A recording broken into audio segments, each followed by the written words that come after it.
नमस्कार। प्रस्तुत है आज का चिंतन। निश्चय ही इस बात को महत्व नहीं देना चाहिए कि किसी शरीर में ईश्वरीय अंश की विशिष्ट कलाएं स्वीकार की जाएंगी, क्योंकि यह स्वीकार करना जनता की इच्छा के ऊपर होता है। एक काल में एक उच्च उद्देश्य की पूर्ति के लिए कभी कभी कई अवतार एक साथ प्रकट होते हैं। रामचंद्र जी के युग में भी परशुराम अवतार मौजूद थे। भरत और लक्ष्मण की आत्माएं भी वैसी ही उच्च कोटि की थीं।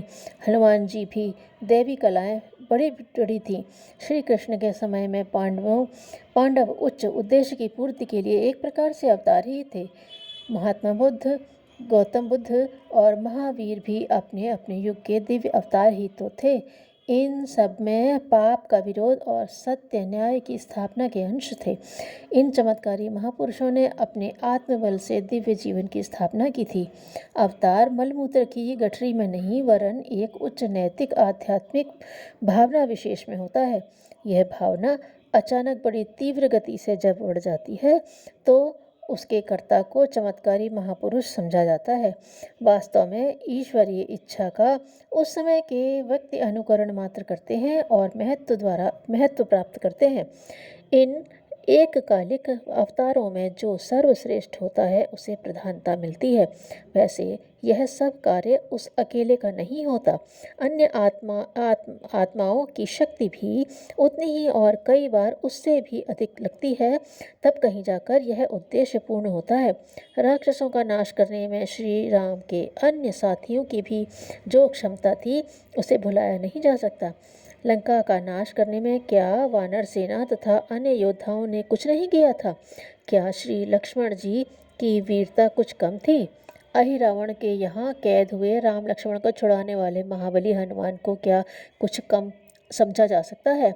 गोवर्धन उठाने में ग्वालों का सहयोग क्या उपेक्षणीय था? महाभारत के धर्म युद्ध में क्या अकेले ही श्री कृष्ण विजेता थे? वास्तविकता यह है कि हिंदू संस्कृति के दृष्टिकोण से एक समय में अनेक अवतार होते हैं और उन सब की संघ शक्ति से भौतिक परिवर्तन होते हैं। सूक्ष्म परिवर्तनकारिणी आद्य शक्ति है। वह आद्य शक्ति जो यशोदा के गर्भ से कंस को सचेत करने के लिए उत्पन्न हुई थी, जिसे कंस ने शिला पर पटक कर मार डाला था। यह आद्य शक्ति अंतःकरण की प्रेरणा है। अवतार से पूर्व हर मानव के हृदय में एक प्रकार की सनसनाहट लिए हुए एक आध्यात्मिक पुकार उठती है। यह वह स्पष्ट संकेत करती है कि बस अब हद हो चुकी, ठहरो, रुको, सोचो और गलती का संशोधन करो।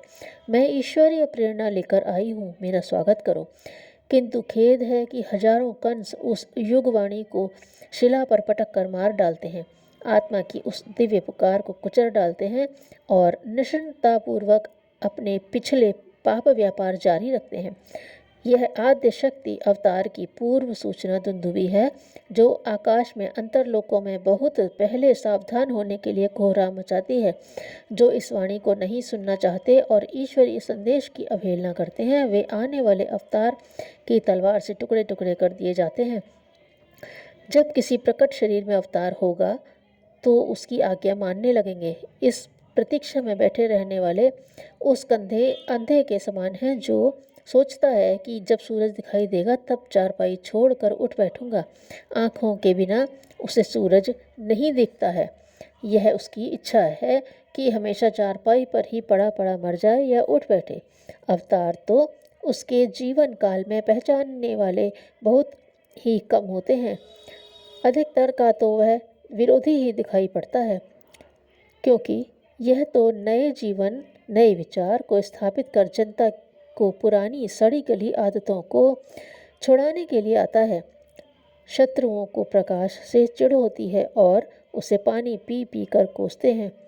जब वह चला जाता है तो पछताते हैं कि हाय, भगवान उदय हुए थे पर हम अज्ञानवश उन्हें गालियां देने में ही लगे रहे। अवतार की दिव्य कलाएं पहचानना आसान नहीं है, इसमें बड़ी सावधानी की आवश्यकता है। अनेक बार शरीरधारी अवतारी को देखकर उनके पीछे पीछे चलने की इच्छा रखने वाले प्रायः धोखा खा जाते हैं। इन्हें कोई दूसरा ठग बहका कर ले जाता है। हो सकता है अवतार के धोखे में वे शैतान की पूजा करते रहें, क्योंकि स्थूल आँखों का ज्ञान बहुत ही अधूरा है। मूर्खों के लिए मोर मुकुट पीताम्बर धारण करने वाले लड़के ही साक्षात कृष्ण हैं, किंतु ज्ञानी पुरुष भगवान की झांकी ज्ञान पूर्वक दिव्य दृष्टि से करता है। जो अपने मुंह से चिल्लाकर कहता है कि मैं अवतार हूँ, वह झूठ बोलता है। अवतार स्वयं अपने कार्य और विचारों से प्रकट हो जाता है।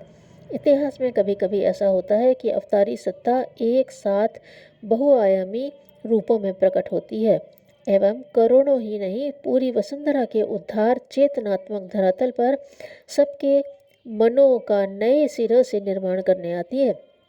परम पूज्य गुरुदेव पंडित श्री राम शर्मा आचार्य जी को एक ऐसी ही सत्ता के रूप में देखा जा सकता है। एक कहानी।